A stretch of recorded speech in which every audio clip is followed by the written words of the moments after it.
भारत में जो ज्योतिष शास्त्र का स्वरूप आया वो 3 रूपों में हमारे आचार्यों ने, हमारे ऋषियों ने, मनीषियों ने इसके 3 स्वरूप निर्धारित किए।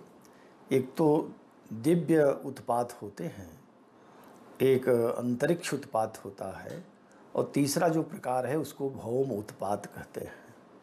ये आता क्यों है, इसके विषय में बहुत चिंतन करने के बाद गर्गादि ऋषियों ने, गर्ग, वशिष्ठ, विश्वामित्र और वराहमिहिर ने भी ये बात कही कि जब मनुष्यों के द्वारा अत्यंत लोभ होने लगता है, बहुत लोभ बढ़ जाता है, सब धन कैसे एकत्रित करें इसी के चक्कर में पड़ जाते हैं और एक प्रकार से अनाचार, पापाचार बढ़ने लगता है। प्रायः बालिकाओं के साथ, छोटी बच्चियों के साथ भी जब लोग कुकृत्य करने लगते हैं अथवा नास्तिक की बुद्धि जब हो जाती है, परलोक से भय निकल जाता है, या जब अधर्म बढ़ जाए या असत्य बढ़ जाए, तो ऐसी स्थिति में ये उत्पात 3 प्रकार के त्रिविध उत्पात हुआ करते हैं। भौम उत्पात, अंतरिक्ष उत्पात और दिव्य उत्पात। ये क्या हैं, इसके भी स्वरूप को थोड़ा जान लेना चाहिए। तो जो ये भौम उत्पात है, माने भूमि में प्रकंप होने लगे, भूकंप बीच बीच में आने लगे। तो भूमि का प्रकंप हो, चल वस्तुएं स्थिर हो जाएं या स्थिर वस्तुएं चल होने लगें, तो समझना चाहिए कि अब पृथ्वी पर उत्पात हो रहा है। वृक्षों में भी विकृति आती है, असमय में फल आ जाते हैं, कभी कभी पशु पक्षियों की अचानक मौत होने लगती है। तो इन उत्पातों को भौम उत्पात कहते हैं। और दूसरा एक उत्पात होता है अंतरिक्ष उत्पात।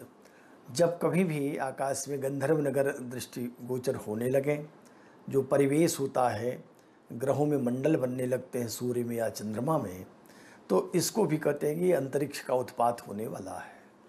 और तीसरा है दिव्य उत्पात। ये तो ग्रह नक्षत्रों के विकृत होने से अथवा ग्रह नक्षत्रों की अपने स्वरूप को खो देने से, उनका जो सहज स्वाभाविक गति है वो बदल जाने से, या कभी कभी जब ये एकत्रित हो जाते हैं, पंचग्रही हो जाए, षडग्रही हो जाए या अष्टग्रही तक होते देखा जाता है। अष्टग्रही 1962 में हुआ था। उस समय भी एक प्रकार से प्रकोप आया हुआ था और वह बहुत अधिक शीतलता आ गई थी, पशु पक्षियों की बहुत मृत्यु हुई थी। उन दिनों भी विवाद बहुत हो गए थे, युद्ध आदि की आशंकाएं हो गई थी। तो दिव्य जो उत्पात है ये सबसे अधिक जटिल होता है। दिव्य उत्पात में ये वायरस जो संक्रमण बढ़ जाता है, या कहें कि जो एक प्रकार से कृत्रिम भी मनुष्यों के द्वारा भी निर्मित जो कृत्य होते हैं उसके द्वारा भी एक प्रकार का ये वायरस आ जाता है, बैक्टीरिया बढ़ जाते हैं, उससे भी जनधन की हानि होने लगती है। तो ये इसके लिए एक और कथन आया है कि जब कभी भी संवत्सर का दोष होता है तो ईति भय होने लगता है। ईति कहते हैं, ईति है एक स्वचक्रा परचक्रा वा। स्वचक्र माने कभी कभी राजाओं के द्वारा आक्रमण उत्पात में आता है, अपने देश का राजा भी करता है अथवा दूसरे देश के राजा करते हैं। और अतिवृष्टि, अनावृष्टि। अतिवृष्टि जब बहुत बरसात होने लगती है, इतनी वर्षा होती है कि जितना वर्षों, कई वर्षों से नहीं हुई होती उतना एक वर्ष में हो जाती है। अनावृष्टि या बिना वर्षा के ही वह वर्ष बीतता है। सलभा, ये जो टिड्डी अब आते हैं इनको सलभ कहते हैं संस्कृत में, तो टिड्डियों का भी उत्पात बढ़ जाता है। मूसका, चूहों की उत्पात बढ़ जाते हैं। सुका, सुका माने तोते, तोता भी कभी कभी फसलों को नष्ट करने लगते हैं। और सुचक्रम परचक्रम व सडेते इते स्मृता, यही ईतियाँ है, इसको ईति कहते हैं। सुचक्र भी परचक्र भी, राजाओं में तनातनी हो जाती है। अभी जो दिसंबर में षडग्रही योग हुआ था उस समय 6 ग्रह एकत्रित हो गए थे। उसका दुष्परिणाम ये हुआ कि जो ये कोरोना नामक बीमारी फैली पूरे, न केवल भारतवर्ष में अपितु पूरे विश्व में, उसके पीछे ये जो कोरोना है ये दिव्य उत्पात का ही एक अंग है। भले मानवकृत हो लेकिन ये है दिव्य उत्पात के अंतर्गत, क्योंकि अनाचार बहुत बढ़ चुके थे। तो अब ये प्रश्न आता है कि यह अगर दिव्य उत्पात है तो इसका समन कैसे होगा। तो इसके समन के लिए हमारे यहाँ के आचार्यों ने कहा, ऋषियों का वचन है जिसमें हमारे बराहमिहिर भी कहते हैं, ये वशिष्ठ और गर्ग के आधार पर कहते हैं। उन्होंने कहा था कि ये जो भौमास्तु तुक्षे फलदा, जो भौम उत्पात होगा ये तो तुक्ष फल देगा, लेकिन दिव्यंतरिक्ष जो दिव्य और अंतरिक्ष हैं ये इनका अधिक फल होता है। तो दिव्य का जो फल है वह तो कितने दिन तक चलेगा, ये प्रश्न है कि इसका परिणाम कब तक रहेगा। तो बृहस्पति ने और वशिष्ठ दोनों एक मत हैं, वो कहते हैं कि यह वर्षम तदर्धा तदर्धम च, 1 वर्ष, आधा वर्ष, तदर्ध माने 6 महीने और तदर्ध माने 3 महीने। तो जब ये उत्पात आरंभ हो तब से लेकर के, अगर भौम उत्पात है तो तुक्ष है इसलिए 3 महीने में उसका परिणाम समाप्त होता है, और यदि वह अंतरिक्ष है तो तदर्थ माने 6 महीने में, और यदि वह दिव्य उत्पात है तो 1 वर्ष में उसका परिणाम मिलता है, 1 वर्ष पर्यंत चलता है। तो दिव्य उत्पात होने के कारण इसका प्रभाव तो अधिक है। पर यह भी बात कही है हमारे आचार्यों ने, ये वचन है वशिष्ठ का, कि यदि कोटि हवन हो जाए, और किसका हवन हो, दुर्गा का, दुर्गा का, चंडी का अगर कोटि हवन हो जाए, अथवा रुद्र भगवान शिव की संतुष्टि के लिए रुद्राभिषेक आदि किए जाएं, रुद्र हवन हो, अतिरुद्र महारुद्र यज्ञ हो जाए, और ये किसकी ओर से हो, जो प्रजापालक है राजा की ओर से, कोटि दुर्गा के, कोटि चंडी के हवन और कोटि अतिरुद्र महारुद्र किया जाए, तब फल कितने दिन रहेगा। तो उन्होंने कहा फल पाको भवेद अष्ट मासई तद वत्सरेण वा, ये फल पाक भवेद अष्ट 8 महीने तक होता है, और 8 महीने तब होगा जब इसकी शांति ठीक से प्रजापालक माने राजाओं की ओर से किया जाए, तो निश्चित ही इसका परिणाम 8 महीने में समन हो जाता है। ये का फल पाको भवेदष्ट मासई तद वत्सरेण वा उत्पातम अथई तेषाम शांति वक्षे प्रयत्नतः, इसलिए जब उत्पात दिखाई पड़े तो उसकी शांति विशेष करके करनी चाहिए। दिव्यमपि शुभम उपैति, दिव्यमपि समम उपैति, माने दिव्य उत्पात भी समन को प्राप्त हो जाते हैं। वो कितने दिन देर में शांत हो जाएंगे।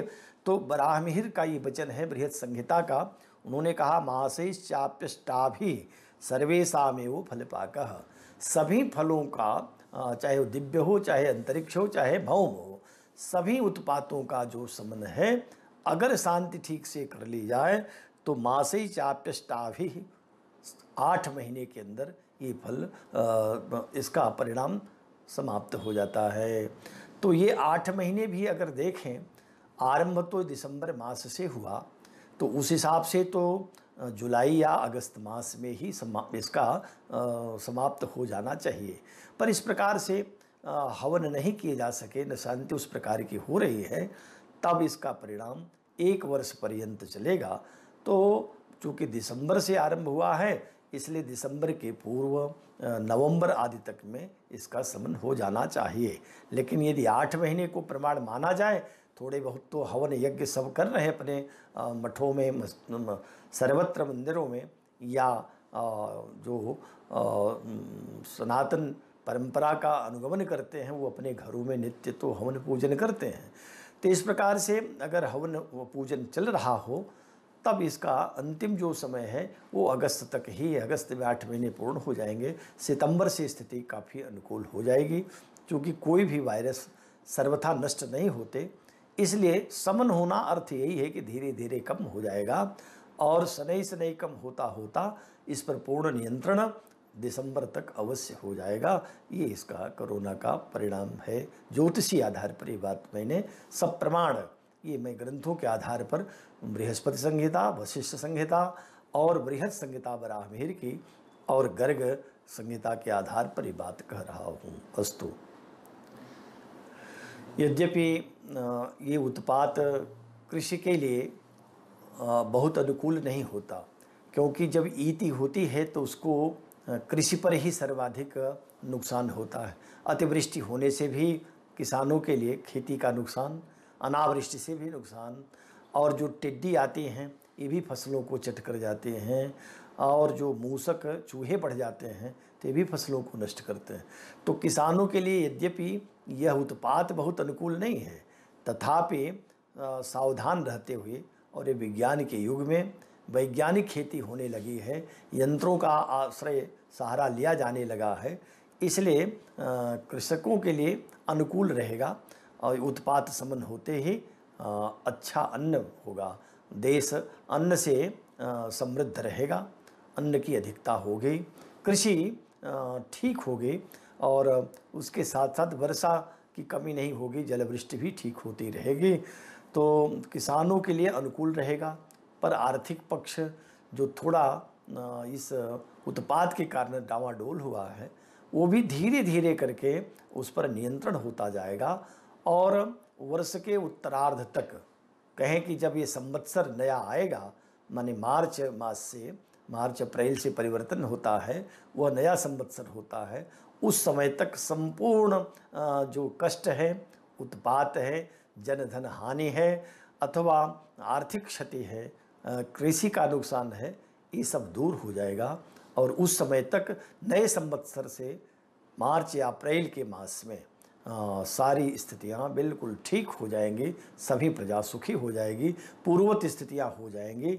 लेकिन जो क्षति हुई है इसकी भरपाई होने में तो अभी कई वर्ष लगेंगे। अस्तु।